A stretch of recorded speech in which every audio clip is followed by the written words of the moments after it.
Good morning छात्रों। आज हम इस अध्याय में दिक्कोज्जा और दिक्कोनुपात का अध्ययन करेंगे। दिक्कोज्जा होती क्या है और दिक्कोनुपात क्या किसे कहते हैं। दिक जो हिंदी का शब्द है, इंग्लिश में से डायरेक्शन बोलते हैं और बच्चे ट्रिग्नोमेट्री पढ़ते होंगे, उसमें ज्या, कोज्जा, टेंजेंजा ये सब सारे नाम आते हैं। इसमें जो कोज्जा है, कोज्जा को हम यहाँ कोस कहते हैं, कोसाइन। तो अब हम लोगों से ये बात क्लियर हो जा रही है मेरी भाषा से कि दिक माने डायरेक्शन निकालनी है। डायरेक्शन मतलब दिशा का पता करना है। किसके माध्यम से? कोज्जा के माध्यम से। अल्फा यानी किसी रेखा का कोई भी बिंदु एक्स एक्सिस, वाई एक्सिस और जेड एक्सिस में से कितना कोण बनाता है, ये हमें जांच करनी है। इस अध्याय के अंदर हम लोग इसी चीज का मूल रूप से अध्ययन करेंगे। और ये सारी चीजें हम लोग जो स्पेस पढ़ा होगा, आप लोगों ने सुना भी होगा। अब लोग हम क्योंकि अर्थ पे हैं, जब स्पेस की बात करते हैं तो ये लैंग्वेज वहाँ ज़्यादातर यूज में आती है। इसका ज़्यादातर यूज स्पेस में होता है। तो ऐसे ही हमारा ये चैप्टर जो रहेगा बहुत ही महत्वपूर्ण है, दोनों ही बातों से, एक परीक्षा की दृष्टि से और एक बेटा कंपटीशन की दृष्टि से भी। अब इसमें एक मान आता है रेखा की दिक्कोज्जा में संबंध। रेखा की दिक्कोज्जा किस तरीके से निकाली जाती है। रेखा की दिक्कोज्जा में संबंध। देखिए प्यारे छात्रों, हम लोग सबसे पहले 3D के माध्यम से इन एक्सिस को बनाएंगे, जिसमें ये है आपका एक्स एक्सिस, ये है वाई एक्सिस और ये है जेड एक्सिस। मान लीजिए कोई रेखा स्पेस में इस तरीके से पास हो रही है, जिसका नाम है RS लेंगे, ऐसे जाएगी। अब हम मान लीजिए हमें इसकी दिक्कोज्जा निकालनी पड़ जाए। इसी रेखा की अगर दिक्कोज्जा निकालते हैं, दिक्कोज्जा से मेरा मतलब यह है कि एक्स एक्सिस, वाई एक्सिस और जेड एक्सिस से ये कितना कोण बना रही है, वो हमारा वो प्राप्त करना ही हमारी दिक्कोज्जा कहलाती है। इसके ठीक समांतर मैं यहां रेखा खींचता हूं, एक समांतर, जिसका नाम मैंने रखा PQ।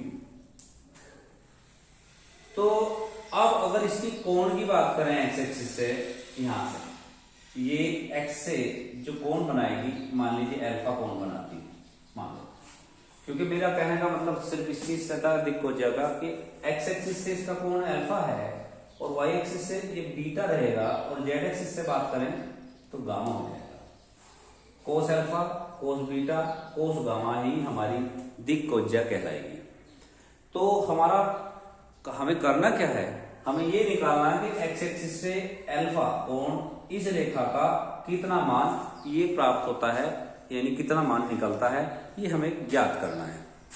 अब इसके लिए हमने यहां से इसको ऐसे मिला लिया। मान लीजिए थोड़ा सा मैं इसे ऐसा कर लूं तो थोड़ा सा ठीक रहेगा।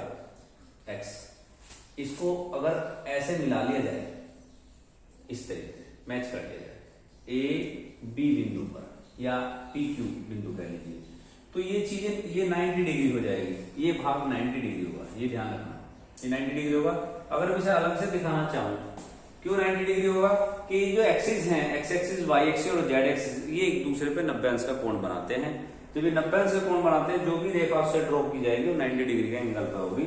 हमें पिक्चर के आधार पर हमें ऐसा महसूस हो रहा है कि 90 नहीं होगा, लेकिन ये 90 डिग्री होगा। अगर हम इसे अलग से बनाना चाहें ऐसे, तो ये वाला जो पार्ट है, जिसे A कह रहे हैं 90 अंश, और ये अल्फा जिसे O बोल रहे हैं, और ये B है, ये हमारा ये होगा, इसे B कहेंगे। और ये जो OB होता है इसे हम R कहते हैं। R मीन्स मापा। और हमारा जो ये वाला भाग होगा OA, ये X होगा। क्यों होगा? क्योंकि X पे हम जितना भी चलेंगे वहां X के कोऑर्डिनेट होंगे, बाकी सबके 0 रहेंगे। जितना भी किसी जगह ले लीजिए, यानी कि एक्स एक्सिस पे हम जितना भी चलते हैं वो भाग हमारा जो कोऑर्डिनेट एक्स एक्सिस से ही प्रदर्शित किया जाता है। वाई पे चलेंगे तो 0 वाई 0 होगा, और जेड पे रहेंगे तो 0 0 जेड होगा। Is that clear? तो अब अगर हम कोस की बात करते हैं तो त्रिभुज ओ ए बी में कोस अल्फा बराबर आधार बटे कर्ण होता है एक्स बटे आर हो जाएगा। इसी प्रकार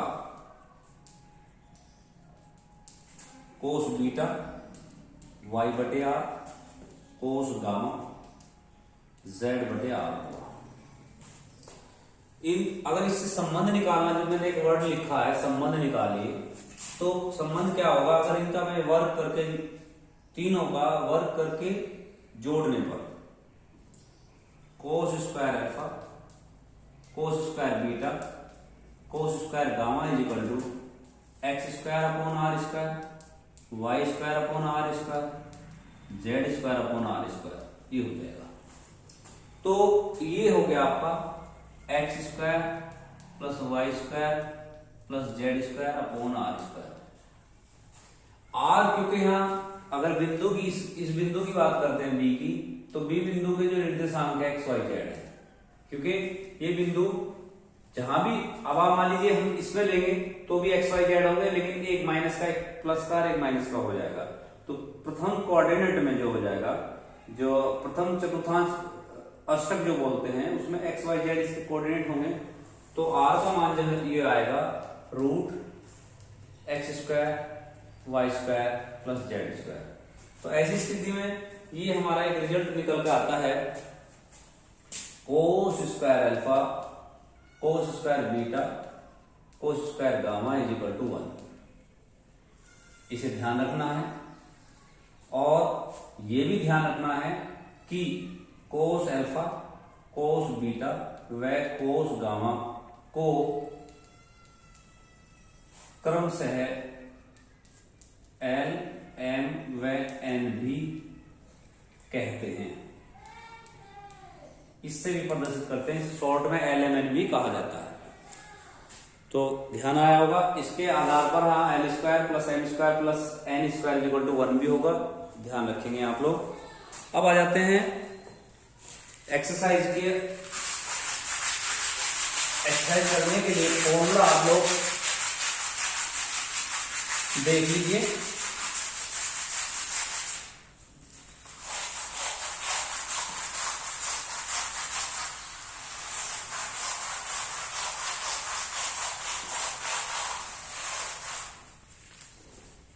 दो बिंदुओं से होकर जाने वाले रेखा का दिक्कोज्या, दो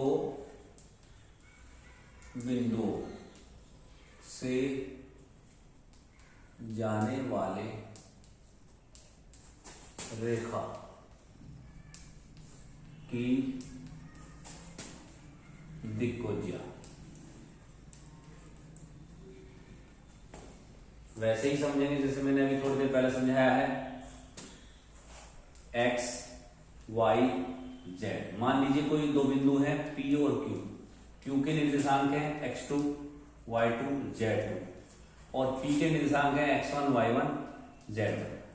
अगर हम इसकी दिक्कोज्या निकालनी पड़ जाए इन दोनों, तो दोनों की दिक्कोज्या निकालने के लिए हमें इनका पहले दिक् अनुपात निकालना पड़ेगा, तभी दिक्कोज्या निकाल पाएंगे।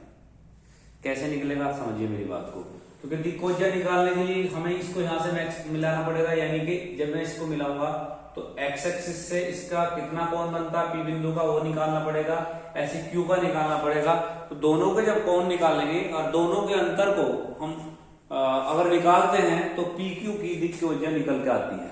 दूसरा तरीका ये रहेगा, मान लीजिए इसके P के निर्देशांक है x1 y1 z1 और Q के निर्देशांक है x2 y2 z2। तो पहले इसका दिक् अनुपात निकाल लीजिए। दिक् अनुपात वो क्या होगा, x2 minus x1 y2 minus y1 व z2 माइनस z1। अगर हमें कोस अल्फा निकालना है, कोस अल्फा, तो कोस अल्फा होगा बराबर x2 माइनस x1 ये वाला भाग हो गया अपॉन r यानी PQ। यहां से जो O से O डिस्टेंस रहेगी OP जिसे बोलते हैं, OP या OQ बोलते हैं, वो डिस्टेंस आपकी क्या रहेगी वो निकालते हैं आप लोग।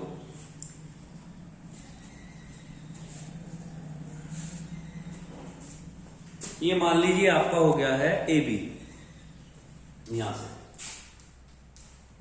तो R ले लीजिए cos beta y2 minus y1 R cos gamma z2 minus z1 R, जहां R क्या है, जहां R है रूट x2 माइनस x1 का स्क्वायर y2 माइनस y1 का स्क्वायर z2 माइनस z1 का स्क्वायर।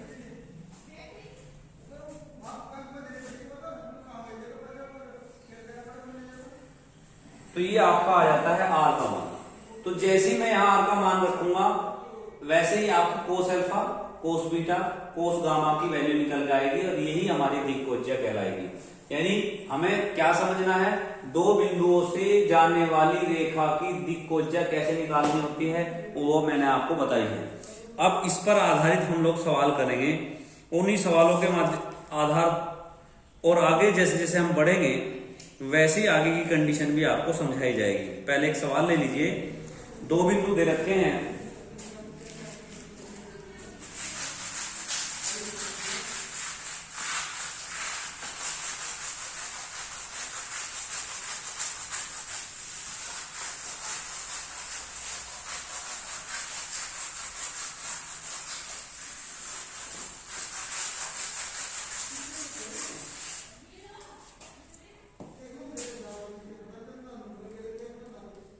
दो बिंदु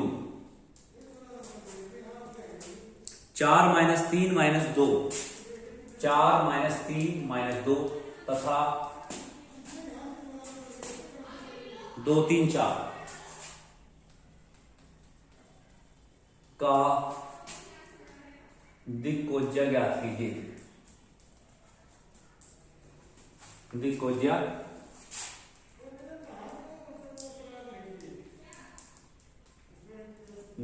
ज्ञात कीजिए। तो दिक्कोज्या के लिए आप लोग सबसे पहले हल करने के लिए जब मैं कोस अल्फा निकालूंगा सबसे पहले हम लोग क्या करेंगे, इनका दिक् अनुपात निकाल लेते हैं। सबसे पहला काम दिक् अनुपात क्या होगा, x2 माइनस x1। सबसे पहले आप दिक् अनुपात निकाल लेंगे हमारा। दिक् अनुपात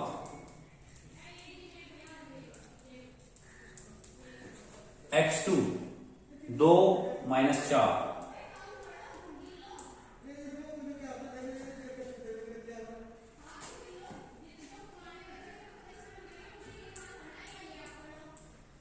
चार में से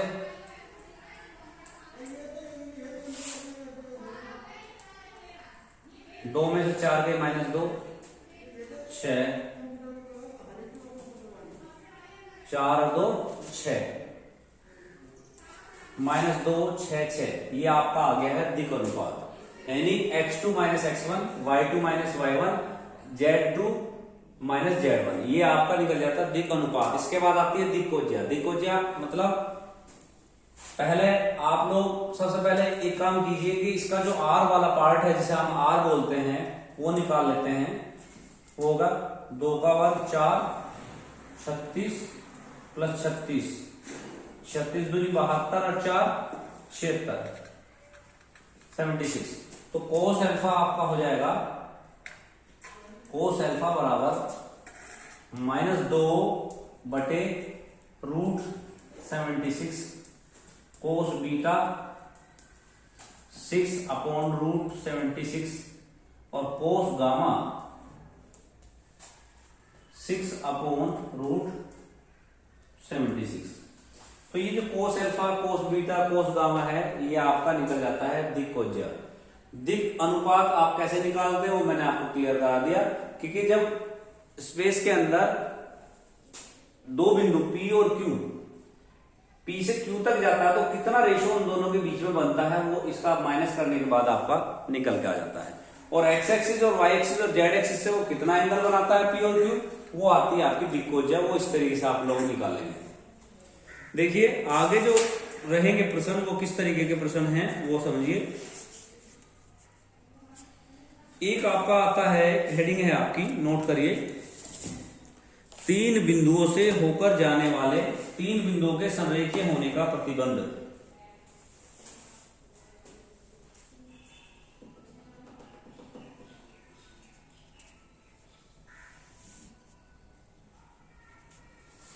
तीन बिंदुओं के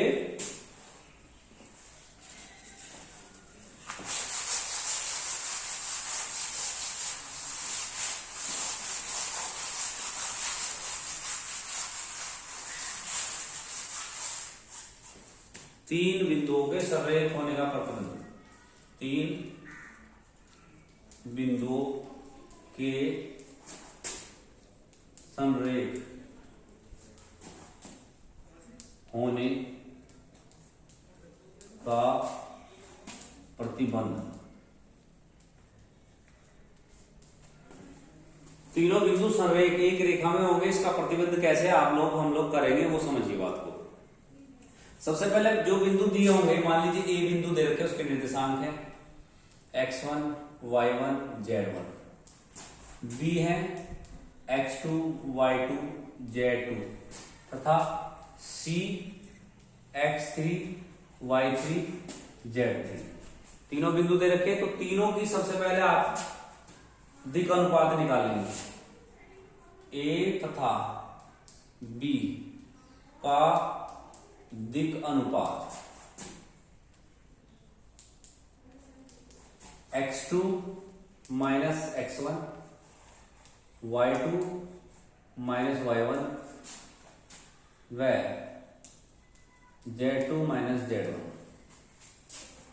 हो गया। अब बिंदु B तथा C का दिक् अनुपात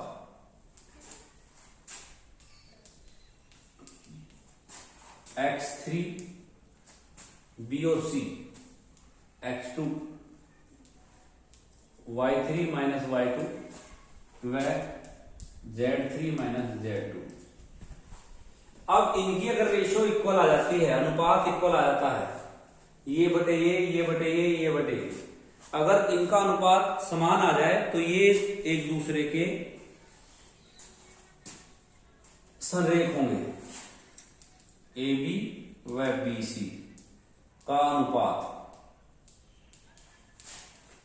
x2 minus x1 x3 minus x2 बराबर y2 minus y1 y3 minus y2 बराबर x2 minus z1 z3 minus z2। अगर तीनों अनुपात इक्वल आ जाते हैं तो समझ लेना कि ये तीनों बिंदु A, B और C तीनों एक ही रेखा में होंगे, सररेख होंगे। इसके निकालने का तरीका ये होगा कि 3 बिंदु दिए होंगे, पहले उनको क्या करना है, आपको उनका दिक् अनुपात निकालना है और उसके बाद उनकी रेशो निकाल लेंगे। अगर इक्वल आती है तो आप कह सकते हैं कि तीनों बिंदु एक ही रेखा में है।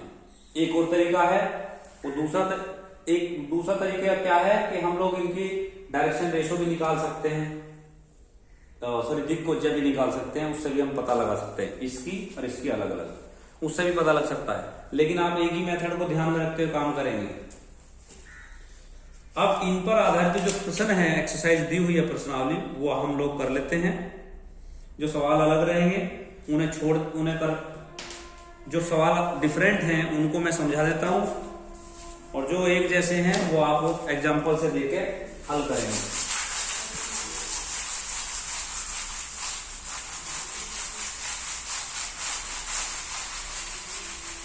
प्रश्नावली है इसके ऊपर। पहला सवाल है, दिया गया है, पहले सवाल में दिया गया है एक रेखा एक्स वाई जेड, एक रेखा एक्स वाई तथा जेड अक्षों से 90, 135 और 45 अंश का कोण बनाती है तो रेखा की दिक्कोज्या ज्ञात कीजिए। 2016 में आया हुआ है। कोई रेखा है एक्स वाई व जेड अक्ष से 90, 45 व 135 अंश का कोण बनाती है, तो दिक्कोज्य निकालना ही है। यानी कि आपको हमें पता है कोस अल्फा बराबर 90, बीटा अल्फा बराबर 90, बीटा बराबर 45 व गामा बराबर 135। तो दिक्कोज्य आपकी हमारे दिक्कोज्य जो हो जाएगी कोस अल्फा मींस कोस 90, कोस 90 का मान होता है 0, कोस बीटा कोस 45 1/√2 और कोस गामा यानी 135। कोस 135 का मतलब होता है 90 + 45, ये आपका AS -45 sin 45 यानी माइनस के 1/√2। तो हम दिक्कोज्य जो आगे है वो है 0, 1/√2 -1/√2। एक दूसरा प्रश्न था इसमें। इस तरीके के सवाल हमारे प्रश्नावली में दिए होंगे। और देखिए एक सवाल है सदिश 3i - 4j + 5k का परिणामी तथा दिक्कोज्या दोनों ही आपको हमें ज्ञात करनी है। एक सवाल दे रखा है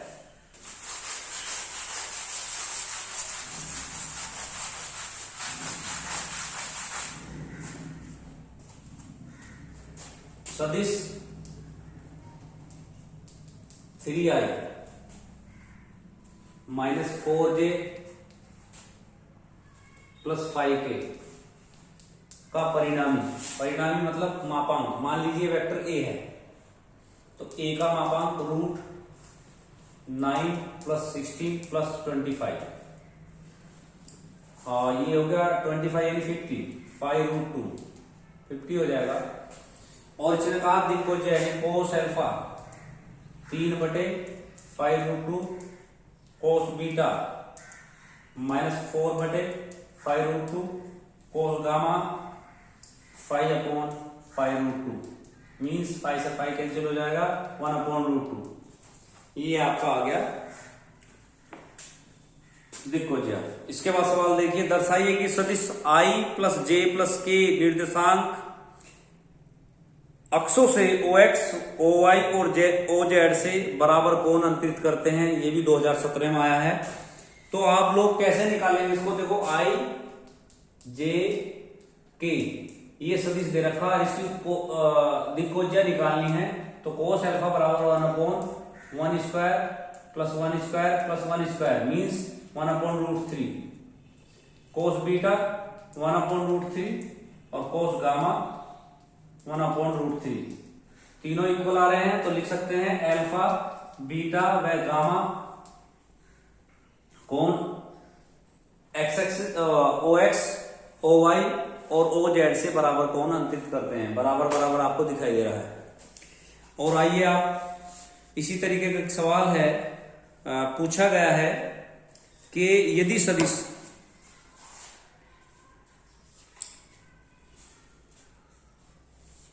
इधर का सदिश वेक्टर R का y अक्ष के साथ कोण 45 अंश है तथा z अक्ष के साथ कोण 60 डिग्री है। यदि वेक्टर R का मापांक 8 हो तो वेक्टर R की मान वैल्यू ज्ञात कीजिए।